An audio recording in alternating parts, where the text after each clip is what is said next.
সবাই আশা করি সকলে ভালো আছেন। সো আলহামদুলিল্লাহ আপনার দোয়া ভালোবাসা আমি অনেক ভালো আছি। সো আপনারা যারা আমাদের চ্যানেলে নতুন অবশ্যই আমাদের চ্যানেলটি সাবস্ক্রাইব করে রাখবেন এবং পাশে থাকা বেল আইকনটি বাজিয়ে দিবেন যাতে করে নতুন ভিডিও ছাড়ার সাথে সাথে আপনাদের কাছে পৌঁছে যায়। দর্শক আমি আপনাদেরকে আজকে বলতে চাইতেছি যে দেখেন আমাদের গ্রামটি আপনাদের সাথে শেয়ার করার জন্য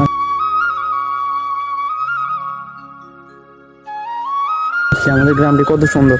কিছুক্ষণ আগে বৃষ্টি হয়েছে যে ভালো লাগছে ভাই। কিছুক্ষণ আগে বৃষ্টি হয়েছে আমাদের গ্রামে প্রচুর পরিমাণ বৃষ্টি হয়েছে। আপনাদের এখানে বলতে পারবো না কি বৃষ্টি হয়েছে নাকি না, কিন্তু আমাদের এখানে প্রচুর পরিমাণ বৃষ্টি। এই যে দেখেন আমাদের ধান ক্ষেতগুলোর কি অবস্থা, মানে ধান ক্ষেতের জন্য কিন্তু যারা আপনার তরমুজ করছে তাদের জন্য খারাপ আর কি, আর যারা তরমুজ করছে তাদের জন্য প্রচণ্ড খারাপ। কিন্তু যাদের ধান করছে যারা মানে আপনার হুদিন কালে যারা ধান করে যে হুদিনেরই করে আমাদের এখানে ওই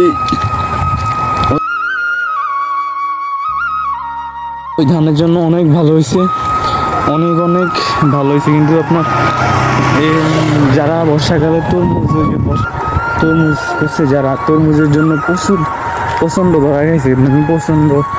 কিন্তু এখন তো আপনার তরমুজের ধরা খাইছে, তার আপনার আবার তরমুজে এখন দামও কম, অনেক পছন্দ। আপনাদের এখানে কীরকম বলতে পারবো না, কিন্তু আমাদের এখানে অনেক তরমুজের দাম কম।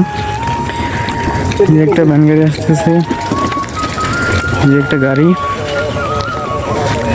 তো অনেক ভালো লাগছে, অনেক ভালো লাগতেছে এখানে।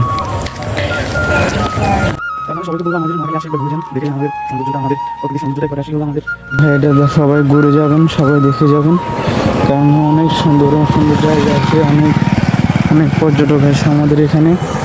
নোয়াখালী এদিকে আমাদের পার্শ্ববর্তী আপনার পাশে আছে হাতিয়ার এদিকে নিঝুম দ্বীপ, ওদিকে অনেক সুন্দর জায়গা আছে, অনেক পর্যটক আসে আমাদের এখানে ঘোরার জন্য।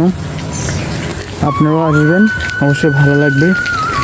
আর ভালো লাগার মতোই জায়গা আমাদের এখানে, আপনাদের ভালো লাগবে, অবশ্যই ভালো লাগবে।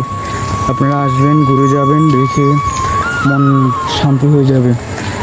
যারা শহরের বিলাসিতা ছেড়ে একদিন আসি ঘুরে যাবেন আমাদের এখানে, অবশ্যই ভালো লাগবে।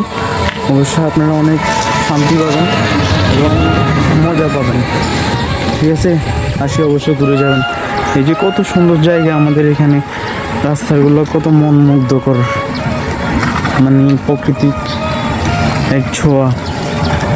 মনে হবে যে আপনার এদিকে যে পাহাড়ে চূড়ায় যে একটা এলাকা থাকে না, বান্দরবন, তারপর আপনার খাগড়াছড়ি, ওই দিকে জায়গা সেটা আমাদের নোয়াখালী জায়গাটা মনে করি বেস্ট। প্রাকৃতিক সৌন্দর্য আমাদের এদিকে অনেক। আপনারা আসবেন, অবশ্যই ভালো লাগবে, ঘুরে যাবেন আমাদের নোয়াখালী। ঠিক আছে, বাংলাদেশের সবচাইতে বড় ধনী জেলা আসি, আপনারা অবশ্যই ঘুরে যাবেন, আপনাদের ভালো লাগবে। ভালো থাকেন সবাই, আল্লাহ হাফেজ।